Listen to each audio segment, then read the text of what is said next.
Le Kenya. Nous remercions M. Huang Sha, envoyé spécial du secrétaire général pour la région des Grands Lacs, pour sa déclaration. Monsieur le Président, les A3 restent gravement préoccupés concernant la dégradation des situations de la province orientale de la RDC et par ses effets sur la stabilité de la région des Grands Lacs. Notre déclaration mettra l'accent sur les 3 domaines qui exigent une attention urgente pour faire face aux causes profondes des conflits dans l'est de la RDC et dans la région. Ces 3 domaines incluent premièrement la poursuite de la menace provenant des groupes armés, deuxièmement le renforcement de la confiance entre les dirigeants de la région et troisièmement la lutte contre l'exploitation illicite des ressources naturelles. S'agissant de la menace représentée par les groupes armés, les A3 sont alarmés par la dégradation de la situation, comme le montre la récente capture par le M23 de la ville de Bunagana dans le nord Kivu. Les A3 dénoncent l'escalade de la violence à Rutshuru depuis le 20 octobre entre les FARDC et les rebelles du M23, qui ont fait au moins 10 morts et des dizaines de blessés. Nous présentons nos sincères condoléances aux familles des victimes et nous exprimons notre solidarité avec les civils touchés par cette violence. Nous condamnons les activités inhumaines et illégales du M23, des ADF, de la Codeco, des FDLR-FOCA et de Red Tabara. Ces groupes commettent des atrocités de masse et de... J'essaie de trouver ma page, dit l'orateur, et de graves violations des droits humains. Nous relevons avec préoccupation que certains de ces groupes, en particulier les ADF, ont des liens avec des réseaux terroristes, y compris l'EIL.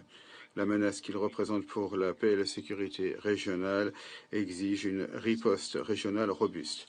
Nous appelons à la mise en œuvre rapide du plan d'action pour la stratégie 2021-2023 de l'ONU pour la paix, la consolidation, la prévention des conflits et le règlement des conflits dans la région des Grands Lacs, ainsi que l'accord cadre pour la paix, la sécurité et la coopération pour la RDC et la région. Nous nous félicitons du dialogue de paix intercongolais lancé par la CAE et du fait que de nombreux groupes armés y participent déjà. Nous nous félicitons en outre de l'organisation du 3e dialogue de paix intercongolais à Nairobi du 4 au 13 novembre. Les A3 félicitent l'Angola, le Sénégal et le Kenya pour leur contribution au Fonds pour la paix de la CAE, localisé à Arusha, pour appuyer le processus politique. Nous invitons d'autres pays à établir un partenariat avec la CAE en contribuant à ce fonds. Le succès des processus de Nairobi dépend de l'efficacité du programme de démobilisation, désarmement, réhabilitation communautaire. Nous demandons à la communauté internationale de donner les ressources nécessaires pour cet exercice. Nous exhortons le secrétaire général à renforcer la coordination entre le groupe de contact de coordination et le processus de Nairobi pour appuyer au mieux le dialogue de paix.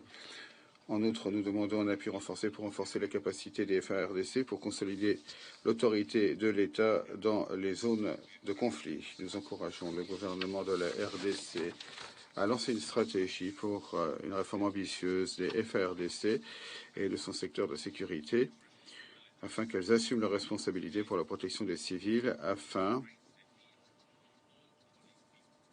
que tous les Congolais puissent jouir de leurs droits et qu'on leur réponde à leurs besoins après le retrait de la MONUSCO. Monsieur le Président, concernant le renforcement de la confiance entre les dirigeants de la région, les A3 soulignent que la volonté politique est l'ingrédient clé pour régler les conflits dans la région des Grands Lacs.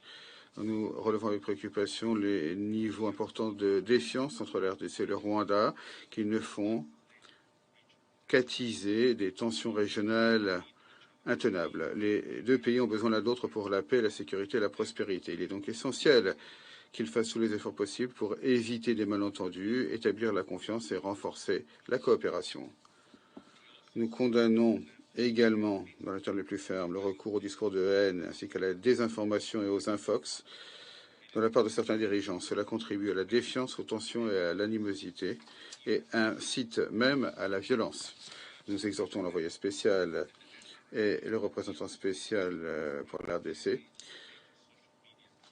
à travailler de manière proactive avec les principaux réseaux sociaux pour qu'ils agissent rapidement sur les discours de haine. Les autorités régionales et nationales doivent également faire en sorte que ceux qui sont coupables de discours de haine et d'incitation soient tenus responsables, en particulier s'il s'agit de dirigeants politiques.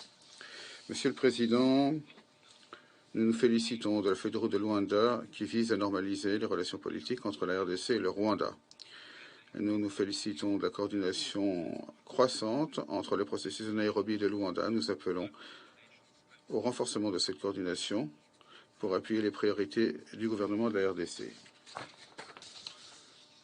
Nous souhaitons davantage de mesures de confiance régionale, en particulier par le biais de la coopération économique. Nous exhortons les États de la région à renforcer le cadre de gouvernance tel que la CRGL, son pacte pour la sécurité, la stabilité et le développement pour promouvoir une vision régionale afin de remédier aux causes profondes des conflits. Il faut revitaliser le centre conjoint de fusion des renseignements et le mécanisme conjoint de vérification étendue pour recueillir et diffuser des renseignements sur les activités des groupes armés auprès des forces de l'ordre.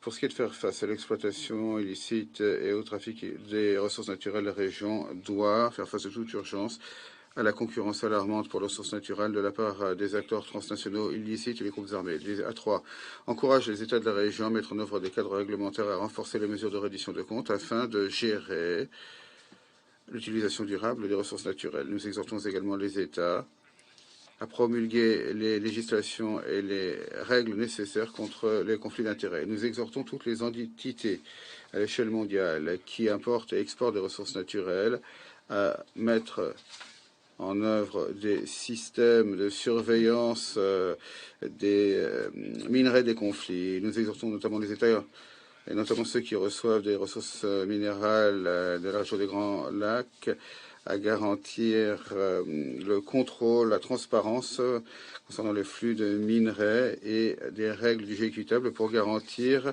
des chaînes d'approvisionnement responsables pour les minerais lors de l'extraction, du transport et de la vente de ressources naturelles. L'ONU et les organisations de la région doivent établir des efforts de coopération pour aider les États sortant des conflits dans la région en prenant en compte leur souveraineté sur les ressources naturelles. Cela peut se faire grâce au renforcement des capacités pour renforcer les capacités réglementaires et de maintien de l'ordre sur la base des priorités nationales pour l'utilisation des ressources